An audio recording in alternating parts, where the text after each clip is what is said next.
Yeah. All right. Lieutenant Governor Barnes. This is such an honor. Yeah, We're so excited to have seriously. you. I'm excited to be here. Are you really? I am. I just took a green tea shower with you. First thing, as soon as we walked in. Right. Hardly even know you. Hardly. Exactly. You know, what's your day look like today? You were in Richland Center previously, We're right? Richland Center before this.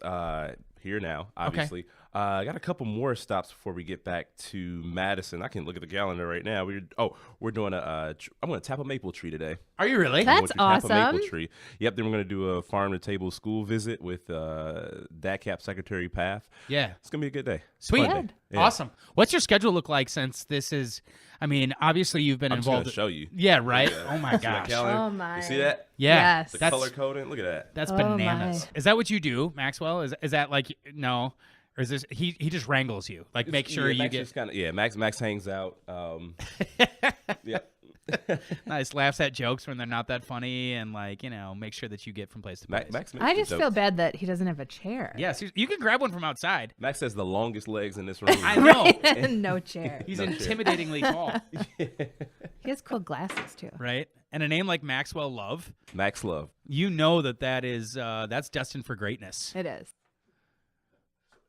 or at least a good album. Yeah, Max Love coming to you live. Okay, so what we're doing?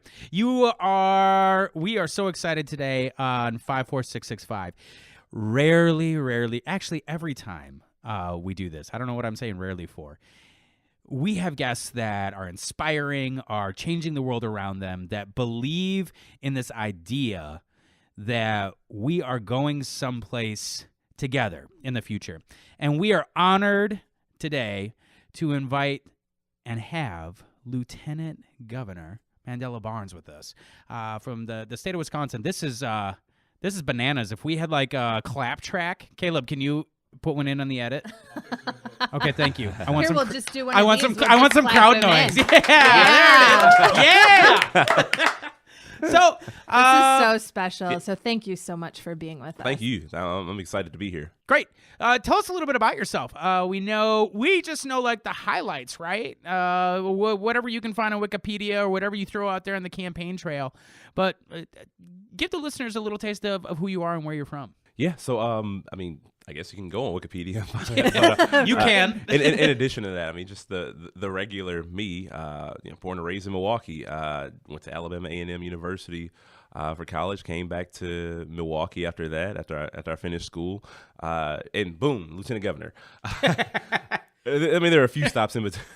Obviously, a few stops in between. It's like the wonder kind. Of Yeah, thing. yeah. The beard is like what you're doing to kind of come into vogue with it. Right. No, I mean, so I'm 32 years old. Got the distinct honor of being the youngest lieutenant governor in the nation, which is, I mean, it's exciting, right? But it's Super exciting. I think it helps the perspective with Governor Evers and myself. I mean, throughout the campaign, coming from two different generations, coming from two different communities, we were able to sort of close a lot of those gaps and, have honest conversation about how to move the state forward. So I think, my personal background, like I still try to do a lot of the same things that I did before. It's a little more difficult now. Yeah. Especially with that schedule you showed us The there. schedule is all over the place. But, when you do something casual, it's like, anything can turn into a policy conversation with somebody at a cash register. I thought that I could be incognito, which that is just not the case, especially not here. Yeah. Nope. Yeah. So, You're doing well though. yeah. Thank you. I think like there are some really broad questions that kind of taps into a little bit, right? So you have this perspective growing up in Milwaukee and being a Milwaukee kid, and then I think politically, like sometimes Wisconsin gets lumped into a couple different categories, right? You've got Madison and Milwaukee, you've got those metropolitan pockets, and then you have the rest of Wisconsin. Because this is a rural economic development podcast, and jumping right into the meat of it, what's it look like to close the conversation and the storyline between those two demographics? And I guess I'll stop you first. You say, Milwaukee and Madison and the rest of the state. I won't even say that because Richland Center and Viroqua are much different than Bayfield. Yeah. And it's going to be much different than Mount Pleasant. That's going to be different than Green Bay. So there are just very distinct regional differences here in the state. But at the same time, overall, we have the same priorities. And again, that's healthcare, that's education. Those are two key issues that bring us all together. Once we make a real effort, once we are very intentional in the way that we deliver education, we deliver healthcare in an effective way, that bodes well for everybody, regardless of if you're a rural economy, tech economy, regardless of what part of the state you're in. There are core essentials that have to be addressed before anything. And for far too long, we've gotten into these regional battles, these regional debates, people pointing fingers at one another, and nobody's gotten anywhere. I think we've all taken steps backwards as a result of it. So with that being said, it's great to acknowledge the diversity of our state, the diverse offerings, depending on what corner you're in, and we should celebrate that. Yeah. There's no sense in us being, some monolithic state or very homogenous. That's what makes us stronger. Yep. That's what makes Wisconsin an attractive place, and not using those to divide us. I mean, that is what it's going to take to get people to remain in the state once they come here for college, or even attract new talent. Highlighting those differences and talking about how we all do better together. I mean, I know that sounds very cliche, but it's the truth. Yeah, we say that all the time. Oh yeah, it's a Paul Wellstone quote. Yeah. We all do better when we all do better. We all do better. Right. Yeah. So So what do you love? What do you love about Wisconsin? I just like getting around, man. I like traveling, place to place.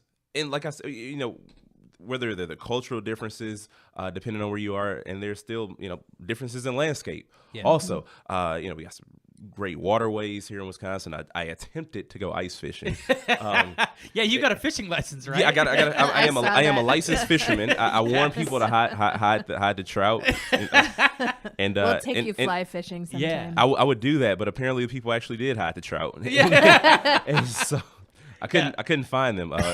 Ice fishing turned into me staring into a 2-foot hole in the ice in the water, looking for something to come by. It never happened. However, there's just so much to offer here across Wisconsin.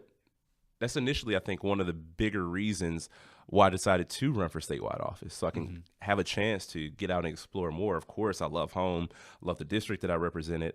Home is home. Yeah. But being able just to get out and explore more, to learn more, and learn about the interconnectedness of it all. What goes on here impacts the district that I represented on the northeast corner of the city of Milwaukee, and vice versa. And so, looking at the biggest challenges that we face here, and how do we come up with those solutions? It means that you have to go around, have conversations with people that I would have never met before. And that's probably one of the most exciting parts about the job.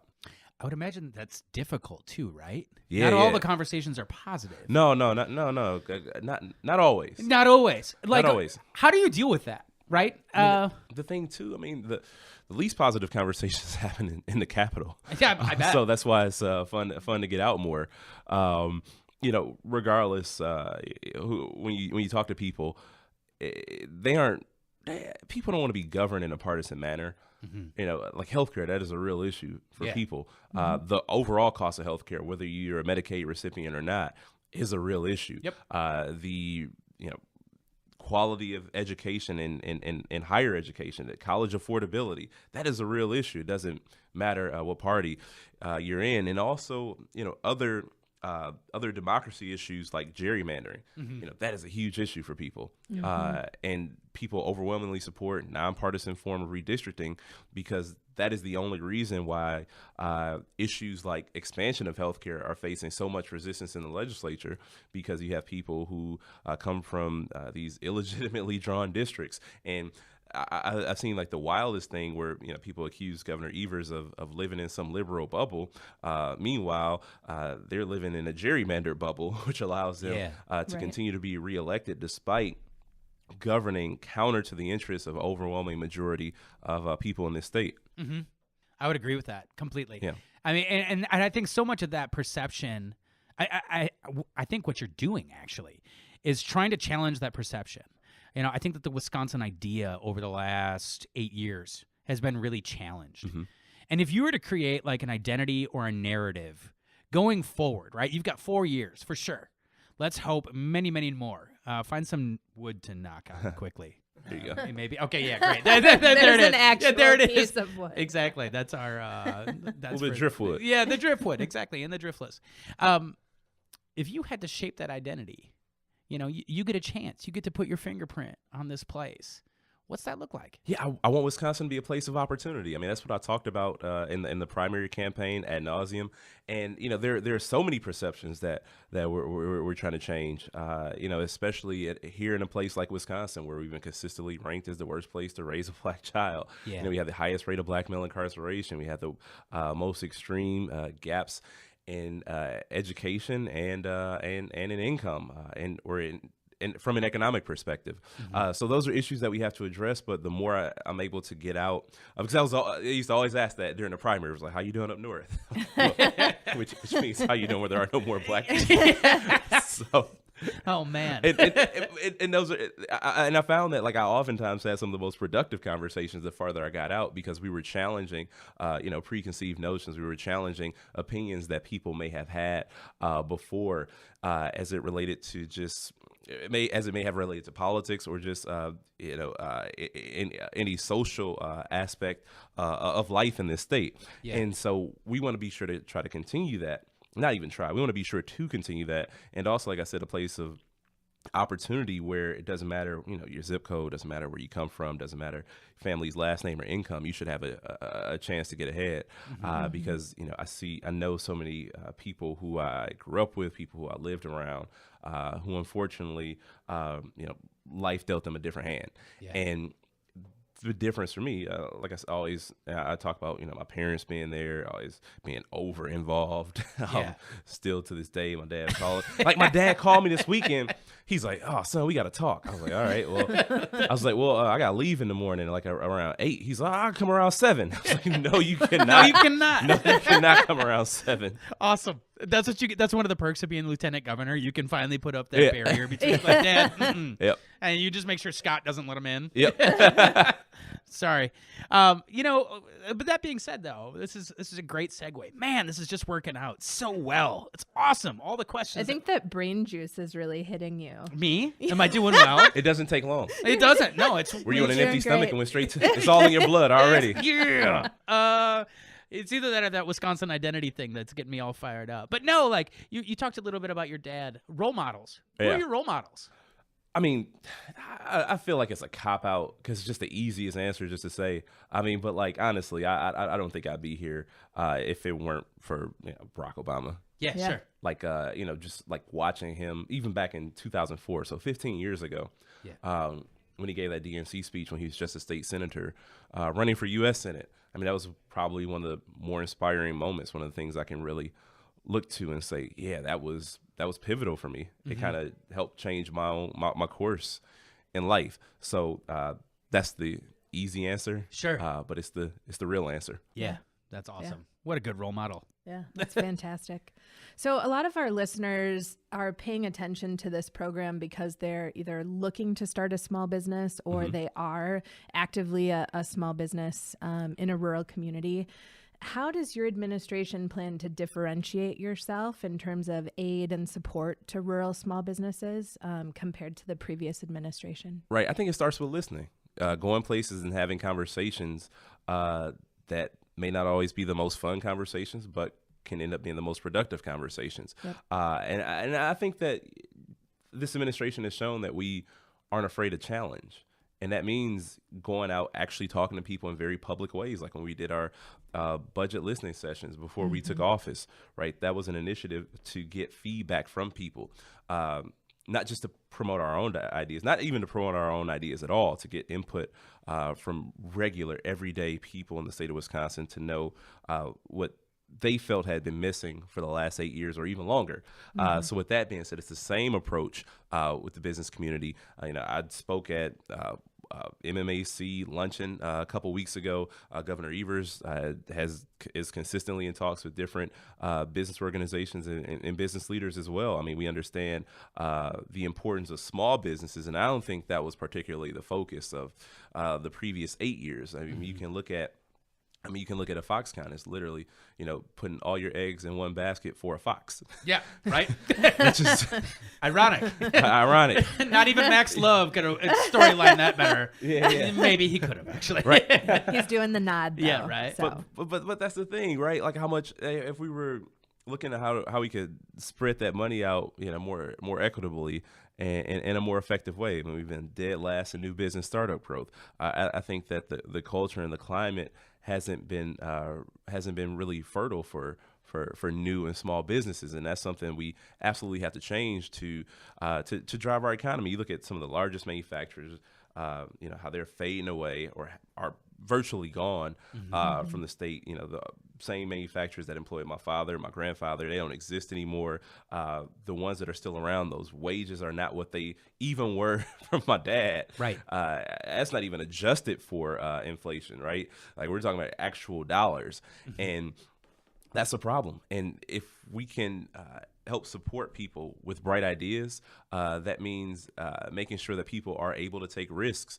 That means that there is collaboration, not just directly between the state and whatever business entity, but also on the issues of healthcare, making sure that healthcare is affordable and accessible for people that want to start a business, because that is a huge hindrance. Also, student loan debt reform. The governor he announced his working group to address student loans, whether that looks like being able to refinance your student loans, because no state has been able to do that effectively yet. It is an opportunity for the state of Wisconsin to become a leader. So if we can explore and find ways to actually make that a reality, that helps people to be able to, have a little bit more money in the pocket, have a little more money for upfront costs, have a little more collateral to be able to take that risk. And, the state is still in the lawsuit against the Affordable Care Act. And, think about if people aren't able to stay under their parents' health insurance until age 26. I mean, that's a real problem. That would be one of the largest barriers, one of the largest roadblocks to people or for people who want to go out there and take a risk and start a small business. So we're fighting to make sure that healthcare is still a priority in the state, that people can have that access, that affordability, and also making school more affordable. We have to create the conditions that make economic development possible. You can't just throw it at Project XYZ and expect everything to change. And forgive me if you heard this before, but when they talked about Foxconn being the next Silicon Valley, and that's just not the case. One, I don't believe that they are capable of making that happen. Two, you can't just create the next Silicon Valley. You have to create the conditions that make it possible. Right. That means investing in the infrastructure, transportation, things that have been ignored here for a really long time. Education. You can't pull $250 million from the UW system and expect to attract the brightest minds. And I got called out today too, because I talked about how we lose some of our best talent. She's like, "Yeah, well, what about?" She pulled me to the side. She didn't do it. Thank you for pulling me to the side. But she said, well, what about the people that do stay? And there are a lot of people who do stay, and I do applaud the people that do stay. And I'm thankful for the people that stay, and lay down roots here and make that commitment to the state. We need to make sure that we're replicating that. Yeah. I think some of the conversation about around economic development, sometimes it gets shaded into, aging job market or a labor market, right? Like baby boomers are retiring. So in a lot of these rural communities, that's a big thing. We're losing UW graduates out of state. They leave the system and they go someplace else to start their career. But I think what we see here, and correct me if I'm wrong, Viroqua actually has one of the fastest growing demographics of young families under 30 in the state of Wisconsin. Yep. People are moving here not because there's crazy financial opportunity, but they're choosing it because it's a lifestyle. Yep. It's a choice. And I think that there's there's an identity in that choice. And there's a marketing campaign in that someplace, that people are choosing to live here because the values that they hold tightly inside of them can be supported in that. And I think the last 8 years, no matter what side of the fence you sit on, that identity has changed. That narrative has changed. Do you think it's an easier time for you and your political beliefs right now because it's a time of changing narrative to be involved in this conversation? Or, I guess to phrase it as a question, are you excited by the possibility of opportunity that you have right now to speak your voice? Man, I'm very excited. Yeah. Very excited for a number of reasons. And that's like, the issues that we're talking about. It's in line with the mainstream. These are the ideas. And it's not like they're our ideas. These are the things that people across the state have laid out as priorities. And when you look at the Marquette Law poll that came out a few weeks after, or just after we took office, all of our priority issues were overwhelmingly supported. And this is just us working to carry out the agenda that the people have actually put forth. And so it's very exciting to be on the right side of history. It's very exciting to have this energy, this enthusiasm, this momentum that we're seeing, not just in Wisconsin, but across the country for a different direction, and in a direction that is more inclusive. Yeah, I think that's the most important part of it. It's a direction that it seeks to not exclude people, which has been the case for too long. That's why income inequality is such a huge issue right now in the state and across this country. Mm-hmm. A lot of what I do is storytell through food. I mean, that's kind of my thing. Yeah. The reason that we left Madison to come back here and own a restaurant in our home. This county has the second highest concentration of organic farms anywhere in the United States. So literally, it's one of the most organic counties in America. There's a huge collection of small farmers here that we knew we could just shine a spotlight on and tell the story to the world. What that did for me, or what that does for me as a kid who grew up here, it really felt like I was growing up in a dying farming community. There wasn't much hope. I went to Chicago and then found myself back in Madison, going to the UW. But now I feel like I get to create part of this narrative for the kids who grew up here, right? There's an identity piece. They can look at this place and say like, oh yeah, I saw that guy once on television. And he looks like Fat Johnny Knoxville or whatever it is. They can come back to that.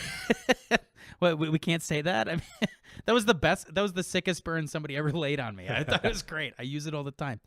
But no, what's that narrative you want to create for the next generation?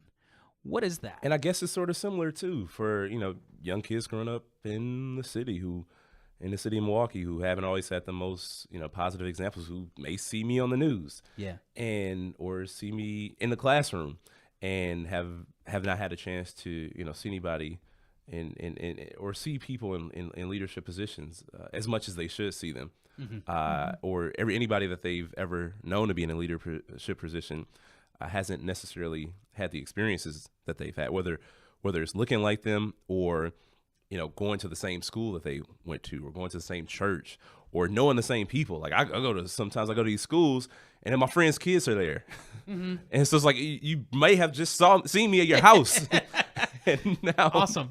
Now I'm giving a speech well, about whatever issue, your whatever topic. Approach and the governor's approach right now of being visible and being in different places doing different things is really refreshing. Yeah. It's been really fantastic, even just to follow some of your journeys on Instagram and watch where you've been and who you're, crocheting with or whatever it is that you might be doing. It's really cool. I mean, it's a really great format for making sure that people are able to see that government does care what's going on in the communities, and all of us, regardless of the size of the community, are relevant. It's very meaningful. Thank you. Farming crisis. Yeah. Right. The ag crisis, it's a real thing. It's a very real thing. We started filming this last year with Radio Tower Media Group out of Milwaukee. They do Wisconsin Foodie, and we started putting together this documentary called The State of Dairy. And basically, going through some of the bigger players like Dairy Farmers of Wisconsin and Organic Valley, and actually just some farmers, and having real conversations about what this this crisis looks like, and how it's going to shape the identity of rural America and rural Wisconsin going forward. What can you say about that? I know that's such a huge, broad thing, and ag policy is currently, it's a hot topic around here. What can you give? Yeah, it's a very hot topic, and it's a very disturbing topic. Yeah. Just like any other crisis that we're facing in this state, we are facing a lot of crises, and it's all over. Mass incarceration is a crisis. This dairy crisis is an economic crisis that's impacting the identity of Wisconsin. And you look at cheese, butter, milk. Where will we be? Who will we be? We have to change our license plate. Right. And that's the direction that we're headed. Yeah, right. right. Absolutely. And it is a real thing, and it's scary. And a lot of it too comes back to the fact that our family farms, our smaller farming operations are disappearing. But we have to be in the business of answering why. I think that we do so much downstream work, or we have been doing so much downstream work I can't even blame that on the last 8 years. Yeah. Just in general, all the work has happened downstream without thinking about, all right, well, how do we stop this from happening in the first place? How do we, instead of just putting a Band-Aid on, how do we just stop a laceration from even occurring? And a lot of it does have to do with larger factory farming operations. It's just not the same anymore. And that's what's causing, in my opinion, a lot of our family operations to go out of business. And that's also what's contributing to overproduction of milk, which is lowering the cost, which is literally, it is interrupting the profitability for these smaller operations. It's like when Walmart comes to town and you see mom and pop businesses going out. This is no different. Yeah. And that's, in my opinion, how we got to this crisis right now that we're in. And so with that being said, there are other issues too that do have to be addressed downstream since we are here. And that means, again, access to healthcare, transportation. Those are issues that have to be prioritized. Education, but also we should focus on innovation. And other parts of the country, farmers are leasing their land for wind energy installation, solar energy installation. I think as more than a stopgap, because we do need to produce more of our own energy here in the state of Wisconsin, so that it's dual purpose. But I do think that we should be looking at how we can integrate rural farming community into energy in energy production. I think that can be a very helpful way. At the same time, we figure out how to get a hold on these larger operations that aren't just putting family farms out of business, but are doing a whole lot to pollute waterways. You look at the amount of runoff, and I guess that's another topic we'll get to later. But you look at runoff, you look at manure contamination of wells. Like these are very, very, very serious offenses that larger corporations have been getting away with and have been allowed to get away with. And it's because they've been able to write the rules for a long time. And if you write the rules, you can get away with anything. Truth. Yeah, That's why seriously. Nora doesn't let me write the script for these things. Yeah. So speaking of the script, I'm going to go off script for just a second so that I don't forget this question. But I know that you've been involved on the advisory board for Milwaukee, and we've done quite a bit of work with Angela and Jeremy over the last few years. One of the main things that we're trying to do in Viroqua, similar to what's happening with Milwaukee and the things that they're trying to do, is create the environment that brings new enterprise and brings tourists in with great events and gets people excited in the things that are going on. Can you just talk a little bit about your involvement with Milwaukee and some of the things that you're really proud of that they work on, and how maybe that can translate into other communities? Yeah, placemaking. I think Yeah, that's the theme. I think that's the word we use, placemaking. Right. So I guess it just kind of started me showing up to events all the time. They have great events. So yeah, have really good events. So when I was in the assembly, when I was home and there were Milwaukee events going on, I just pop up and show up, and then got to meet them and asked about how I could be helpful, and that was my first mistake. They put you to work. It ended I up know on the that one. advisory board. But it's been cool. It's been great. And just kind of seeing just ideas. And the thing about them is they aren't afraid to get things wrong. And people shouldn't be afraid to get things wrong. There's a book on my coffee table I still haven't started reading, but I want to read it at some point. And it's called Failure is an Option. It's H. John Benjamin, Bob's Burgers. Yep. Archer. Yep. I think that's even just the title of that. Like a lot of people, are so concerned with getting everything perfect. And I get it. I find myself doing the same thing. But that not being afraid to fail, like being able to throw big ideas out there, at least to challenge. I mean, that's how you take us from one place to another. That's how you get us into a different realm. When you start thinking bigger, you start thinking bolder. If it doesn't work, then you just know it doesn't work. And then, you learn from that. And out of things that do fail, there are often so many things that do go right. And there are lessons that you can apply to the next project. And I think one of the bigger things they've done is probably the night market, because night market is becoming more. It's not. It's more of an institution now, right? You have the Milwaukee socials where people just get together, hang out. You have your Milwaukee tour for Milwaukeeans, Which is so great. Where people who live in the city find out things they never even knew about that existed, maybe a mile or two from where they may live. So those things are cool and all, but and they are great. They should continue, absolutely. But like I said, like the night market has become more of an institution. It's a thing where it brings out so much of the city right downtown in an area that had not seen as much activity as you think it would, as a downtown area could. And now where that place is, the Grand Avenue Mall, which has been on its deathbed for a generation, there is significant new investment into that space. And there's a food hall planned. A company, Grafe, is moving in. It's going to sort of be the anchor there. And it's exciting. Like, I do absolutely think that is a direct result of the night market being there. And, Sure. It's what is it? I'll go back September, August, July, and June. So Yep, 4 so. year. I had to go backwards because I know the last one is in September.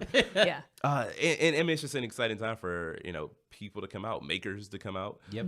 It is literally, it's exactly what it's called, a night market, and it's a festival. There's music and people just brushing up against each other that would not have otherwise too, and it's free. Which also makes it truly for the community. I mean, you have other stuff too, like the new Urban Island Beach Party. That's cool. That's it's a celebration. It's a bunch of music. But I think what Night Market has done for the city is something that is very exciting. I'm looking forward to it being around for many years to come. And also YP Week, Young Professional Week. Oh, yeah. Which was only in Milwaukee at first, but now it's expanded to about 30 communities across the state. And now there are other cities across the country that are embracing it.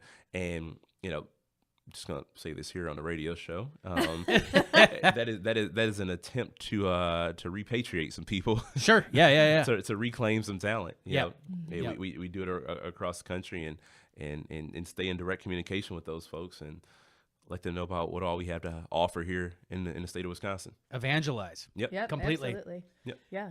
Well, that's one of the reasons that one of our we follow a lot of the things that Milwaukee is doing, and we've worked with them closely. We also have a night market here. We have a really successful farmers market. We have wine and beer walks, and we do all kinds of different things to attract tourism and also economic development. We've participated in YP Week, and then our pop-up shop program, which we've won some state awards. And I'm actually going to Seattle to represent Viroqua at the National Main Street Conference to talk about the way that we do economic development with pop-up shops. But this is how we're trying to set the stage in this community for younger people to be able to afford to start a business with all of the support in the world that they would possibly need.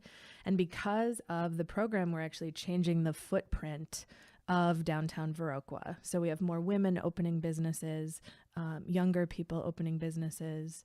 It's been a really great thing. And Angela and Jeremy from Milwaukee were a huge inspiration for a lot of the work that we do here. So Yeah. Thanks for that involvement. I Yeah, mean, it's good. so- It's working. I think that's what the mission is there. exactly. Yeah. Tourism, though, that's a really interesting one for us here, and I think Mm-hmm. this kind of segues into one of the things you touched on in the ag conversation. So, Vernon County, we have a long history of conservation ethic. The CCC in the 1950s actually designated Coon Valley and the Timber Coulee area as the first district to put into place a watershed conservation program. And what that did is it stopped a lot of agricultural runoff into the groundwater, which ends up creating this cold water economy that we see here now, right? Trout Unlimited a few years ago released a study that said $1.6 billion a year is spent by TU members in the entire driftless region. So that for us is this economy that's coming to scale based on conservation efforts. I've actually myself gone to D.C. and lobbied on parts of the Farm Bill to introduce more conservation efforts. As a chef and as someone who's intricately connected with the agricultural community, because I see the direct effects of how that works. And this is like a priority of the administration's, first year. Talk to us a little bit about the clean water initiatives and why that's so important for you. Yeah, absolutely. And, the whole economy and environment having to be adversarial is just a lie. Yeah. It's ridiculous. It allows people to be lazy and, and not just lazy, but also just allows people to just disregard any other people in the name of making money, in the name of profit. So the clean water piece, Governor Evers declared it Year of Clean Drinking Water, which is great. And whenever I speak about it at an event, I always tell people, please don't clap about that because, Right. this is what we should be doing in the first place. I'm happy that we're doing it, but it just means that things were so bad that we actually had to declare this to be a year of clean drinking water to emphasize the need of clean water. And it's not just, like you said, it's not just drinking water. It's making sure that our streams can be as free from pollution as possible. In the amount of money you talked about, tourist spending, just from TU members alone, Trout Unlimited members alone, there's also a lot of foreign tourism that comes here because this is one of the best places in the world that you can come to. So with that being said, understanding what that means to generate interest in the area and also generate an entire economy, that is why we're focusing our efforts on clean water. It's imperative for us to do so, whether it's drinking water, whether it's protecting the lakes as well. All the rivers in this state. You look at the number of waterways that are contaminated and the level of contamination, what's in there. That goes, it touches so many issues. It touches health, touches safety, touches the economy, touches tourism. All these things are interconnected. So understanding that water is, another cliche thing, water being a source of life, it literally is in so many different ways, in so many different operations of this state. So that is why we had to make that a priority. And that's why we look to continue to find ways. You look at the DNR and the new positions and Bureau of Science that's gonna be there. That was proposed in the budget. Can we clap for that one? Yeah, you can clap for that one. Yeah, thank you. Yeah. You can clap for that one. Yeah. We'll give it up for that one. Thank you. Yay, science. Yay, science. Yay, science. Yep. Good. Do Go you ahead. want me to? I'm going to go out of order just a little bit That's because all right. I want to make sure that I get this one in for sure. I do quite a bit of consulting in the state for economic development.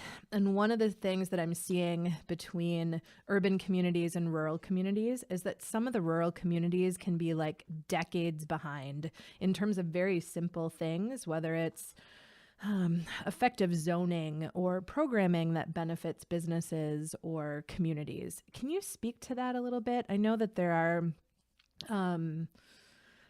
I think that some of those differences can be extremely challenging when it comes to attracting new business or setting up programs for entrepreneurs, or maybe even doing building projects or restoring some historic buildings in downtowns. What are your impressions of the differences in some of the communities, and what is a good strategy forward? Yeah, that's a good question. I always say the best strategy is going to be collaboration. And I do think that we just have to be conscious of where we are, respecting cultural heritage of any place, but also addressing the needs of a given area. Like some places are going to have distinct needs where it would make more sense to have institution ABC in place. And I had the perfect example in my mind just before I got here, because I was just thinking about this.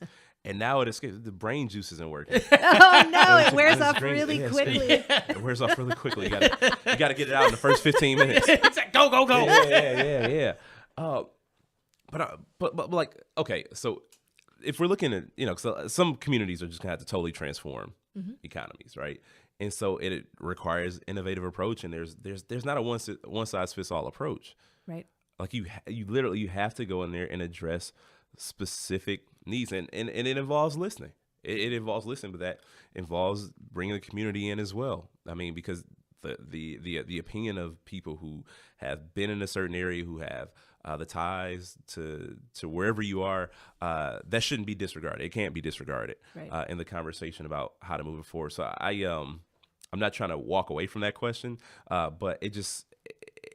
Again, just a simple concept of going back to listening, a simple concept of being innovative in the way that we approach things. I mean, if you look at mixed use development, where low income housing or affordable housing may be an issue. All right, well, let's tie this into this project. Let's make sure that food access is also a part of this as well. Health access. I mean, that's why you're starting to see healthcare companies or health providers who are investing in affordable housing, investing in other projects to make sure that we are creating spaces, making spaces that are not just habitable but equitable, and also addressing other needs that people have, because food access is a real issue.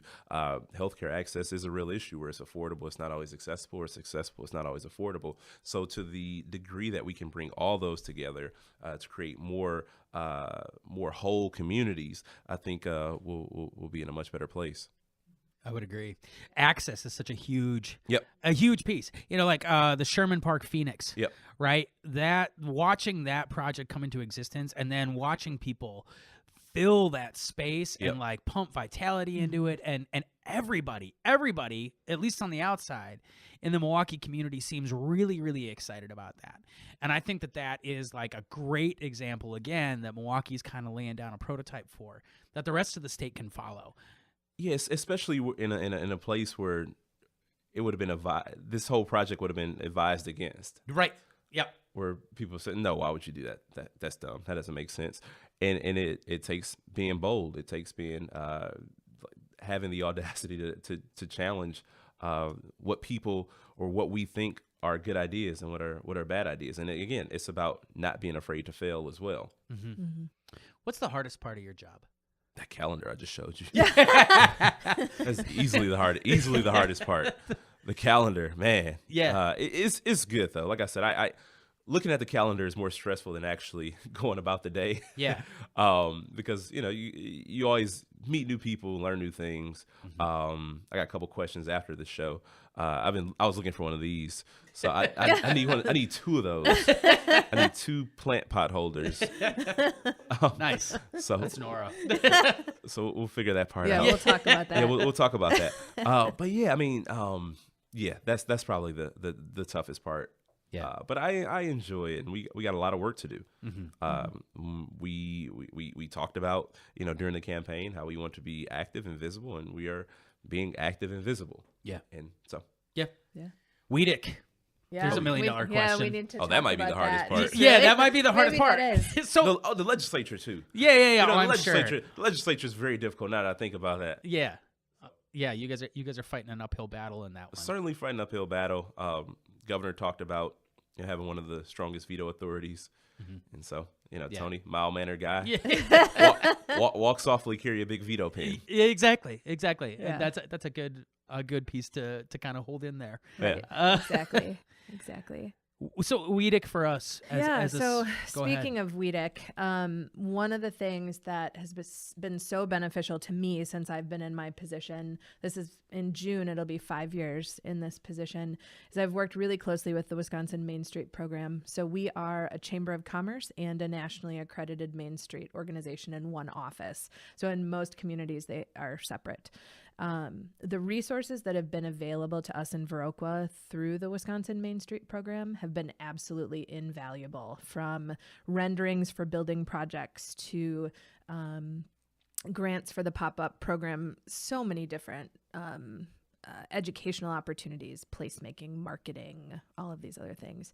What is the future of the Wisconsin Main Street program? Will it remain with WEDC? What's the future of WEDC? What does that look like? Yeah, so I'll say, during the campaign, there was a lot of WEDC criticism and a lot of just criticism, but challenging the organization, it means that you challenge the things that go wrong. The things that work right, you want to keep doing that. We want to do more of it.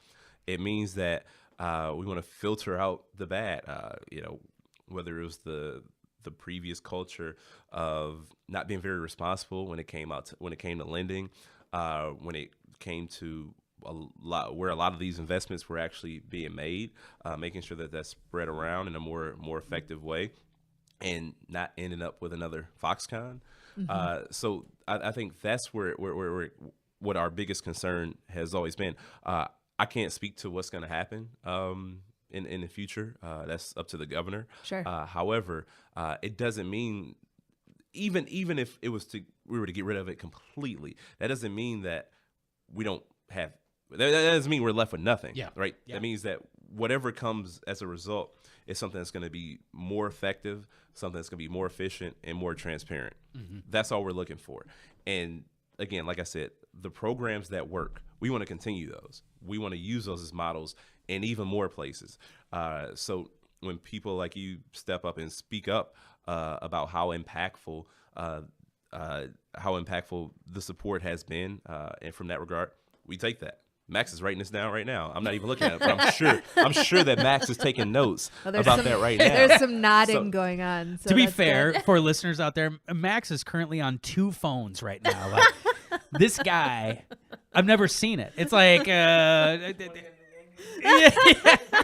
I'll say one hand is swiping left and right. The other one is reading email. Oh my God! With a name like Max Love, how could you? Yeah, So amazing. yeah, awesome. I want the Fat Johnny Knoxville comment out too.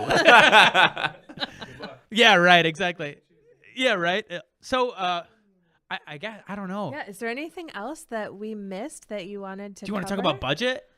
We've kind of woven some Right. of that in very tapestry. effectively, but we can continue to. Yeah, I mean the budget that was introduced Thursday. Again, it was a result of a series of listening tours that we've done across the state. Actually, like I said, getting input from people all over, and we have used those ideas and also looking at things that we've got that were terribly wrong of the past 8 years, and a lot of the budget is to remedy that. But the majority of the budget is to push us forward to be more proactive than reactionary. And so it's fun. And this is a part of the budget tour now. We are officially in budget tour mode. Yeah. Just going across the state to talk about as much as possible. We're restoring we're implementing historic funding to K-12 education, higher education as well. And the environmental piece is huge. We've already talked about the clean water, but also the Office of Sustainability and Clean Energy, which will be huge for our environment and huge for the economy here in Wisconsin. Programs to tackle mass incarceration in this state, medical marijuana, decriminalization of small amounts of marijuana. I think that we are trying to take the state in a much better direction. Like I said, these issues that we're supporting, these aren't controversial issues. It's just some Republicans don't like them for whatever reason. But again, the way that the district maps are drawn, many of them are just so far out of the mainstream on these issues. I mean, increased funding for special education. I don't know how that is a bad thing. Right. You know, it just So Yeah. transportation funding. You know, Minnesota is proposing a 20-cent increase in their gas tax. Ohio's proposing an 18-cent increase in their gas tax. We're modest increase of 8 cent. 8 cent. Right. And you know, think about an 8-cent fluctuation. You hardly even notice it. Right. It's the gas prices are going to go up 8 cent anyway at some point. They're going to come down 8 cent at some point. Yeah. Anyway, just the way the oil prices fluctuate. So with that being said, that's something. I think that's a better way to address the transportation crisis. Yeah. Lieutenant Governor Barnes, I got to say, like, you are a breath of fresh air. You're a beacon. Yeah. You really are. Seriously. And even just spending this time with you here on the podcast, you are going to do great things for this place, for this state, for the people that are lucky enough to be served by you. And I got to say, I'm so proud of this opportunity to be able to get to know you a little bit and grow this conversation with our listeners and hopefully listeners around the world. So thank you so much. Oh, no, Yeah, thank you, man. thank you. I'm having a great time. Great. Good. Well, I'm you having a can great come time. back anytime. We'd love to come back. Awesome. Good. We have to want to come back. Yeah. There's lots of info. Exactly. So Yeah. you've been listening to 54665. Today, in humility, we are with Lieutenant Governor Mandela Barnes. And you've been hearing about all things Wisconsin, all things rural economic development, and some things Viroqua too. Thanks for listening, and be well. Bye, friends. All right.